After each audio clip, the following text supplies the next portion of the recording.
Like, share, subscribe, tell a friend, hit that like button right now if you can. That helps the channel the most. This here, the topic, it is broad, but this is seemingly something I surmised that bothers me, to be honest. And a lot of it comes from the rhetoric or the teachings or the seemingly accepted understanding of so much. When I interviewed Angry Man, he said, I teach men masculinity. Right? And we initially was having a conversation. I'm like, oh, okay, I could see it. But then, like, I can see it. You teaching men masculinity, right? He got 600,000 subscribers, which means men are actually listening, which means they don't even know who they are at their core. How can you not be insecure if that be the case? If we are raised at a deficit, meaning we're raised by women predominantly because we're born with our mothers, we're born out of wedlock, etc., how would I not come up with insecurities? I swear to God, I never ever operated in the earth talking about women control access to this, that, and the third. And this ain't even about women, right? It's just about the mindset and ideology. Every time you get in with her, right? You approach her. We understand that we make the initial approach. She got to accept the fact that she like us or don't. After that, women become assets. When you get in her head and she start to like you, they do what you ask them to do. People always be arguing. That don't define nothing. But Aaron, at the fight, your wife was there. Whatever you needed, she would do. 100%. But we it's like we teaching cats, yo, just hope for the best. Yo, just don't say the wrong thing. Yo, let her drive the car. But do we ever teach when the transition happens? When she get on your team and willing to do any and everything for you. Yeah. We go through this thing where women initiate most of the divorces, right? This makes sense when you line it up with other stats. If the average body count is 80% of is ugly. Men don't have access to women. Women know they can get access. Leaving because they don't got nowhere to go. We always talk this duty and responsibility. 99% of us in a 50-50 relationship. She paying just as much bills as I'm paying. Less than 15% of divorces end in alimony. Now, men lose with the kids, right?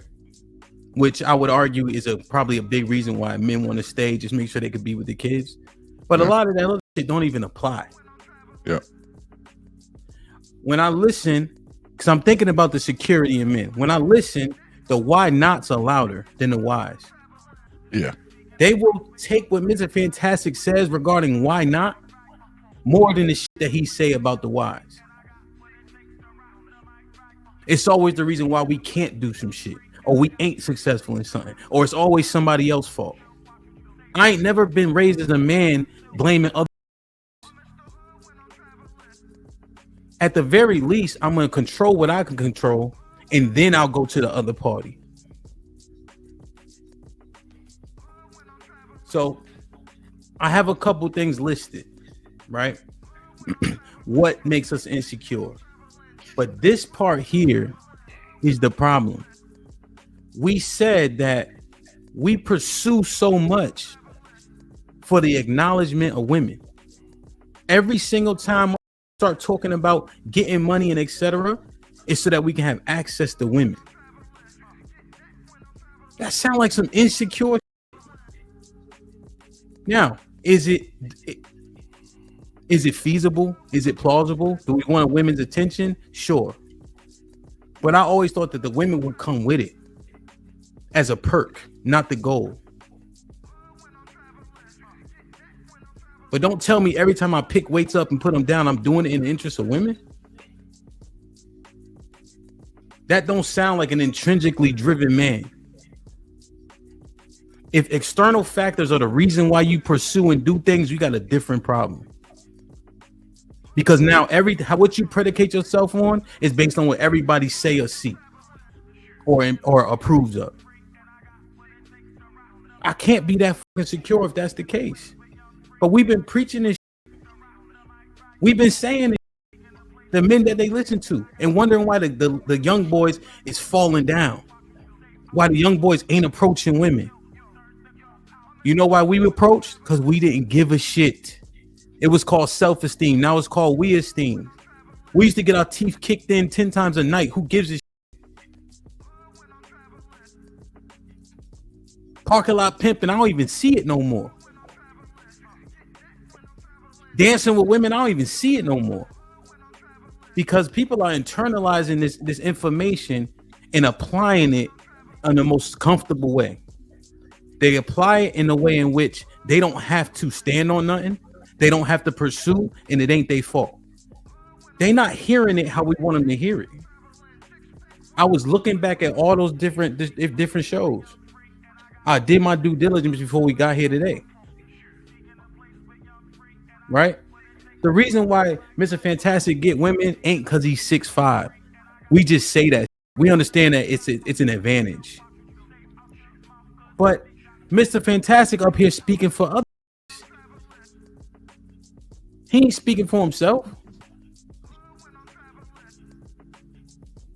But I think we haven't spoken as much life into these young boys as maybe we could have. And do we need to transition the message?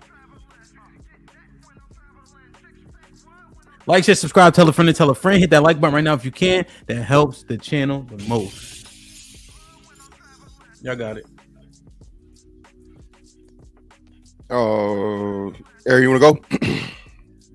Yeah, no, I mean, I agree. Everything you said makes sense. And when I think about it, I think, you know me, I like to take everything back to the beginning and make things very scientific. It becomes more clear and simple that way.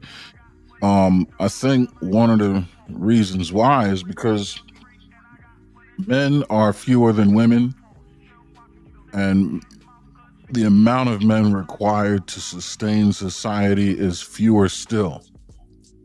Just given the amount of sperm we produce versus the amount of eggs that are available, you need fewer men to produce and maintain a society. And women, we always say with the hypergamy argument, select the best of the available, right? 80% of men are unattractive to women. 80% of women are attractive to men. But that kind of follows the science, right? So why wouldn't most men be insecure? You're not needed. You don't make the cut. That's what science says. And I think that money and the pursuit thereof kind of balanced the tables. It leveled the playing field as far as what makes you eligible to a degree. It allowed a man to leverage his brain against another man's brawn. You need both, if we're honest, right? But like you said, picking up a weight and putting it down, yeah, that's a man being intrinsically motivated. But a man can hide his motivation to get women and make it look intrinsic by chasing the almighty dollar. Because then you can leverage the man that's over there making himself physically capable. You can leverage his physical capability to your advantage just by becoming a CEO. Now, the is when you dangerous in both arenas. When you got cats like what's up on this panel, where you are physically and intellectually a beast. That's when you win. But if you don't have one or both, why wouldn't you be insecure? I get it. Well, I don't blame him.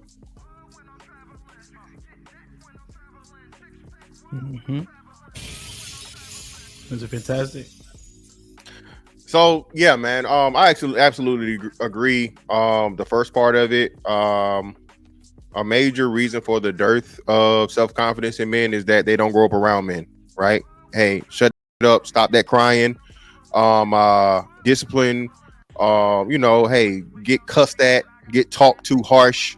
That's a part of manhood, and that's why I say we're the last of that generation, bro. Literally, they talking about the last of a dying breed. After us, that's it.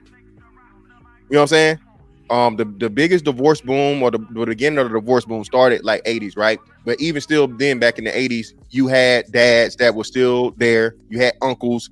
You had men that had masculine principles. You had your granddad, right?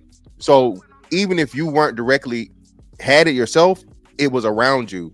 Shout out to Marlon Wayans. Marlon Wayans talked about how, hey, they had the only dad in the city, and they, you know, or in the neighborhood, and his dad had what, like 12 or 9 kids, or how many kids it was, you see? But he was not only a dad to his 9 kids, he was a dad to the neighborhood.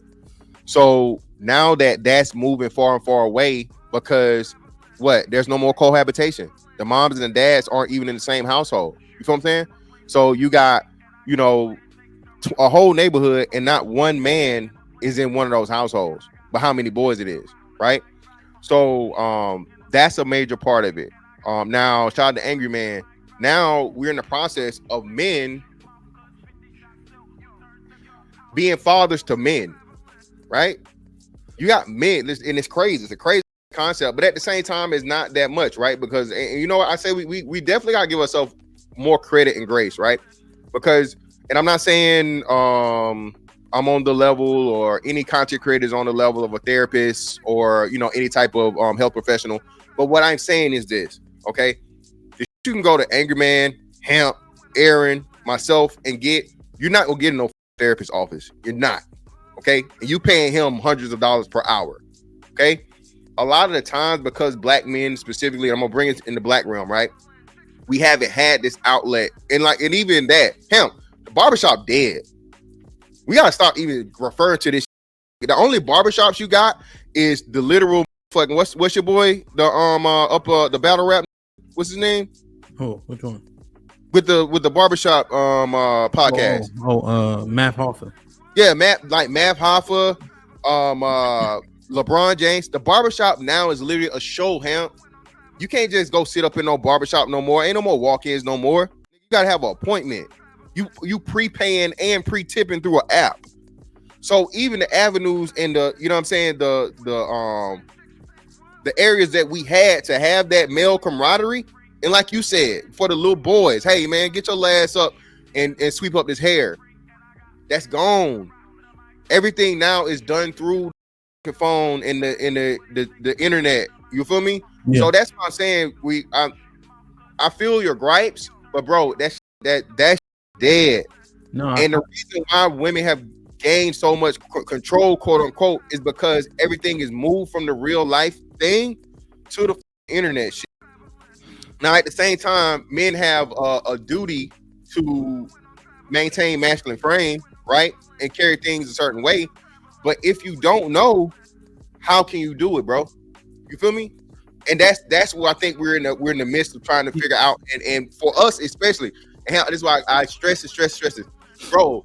After the I'll say the 90s, like 89, 90, bro, it's looking bleak, bro. No, it's looking bleak.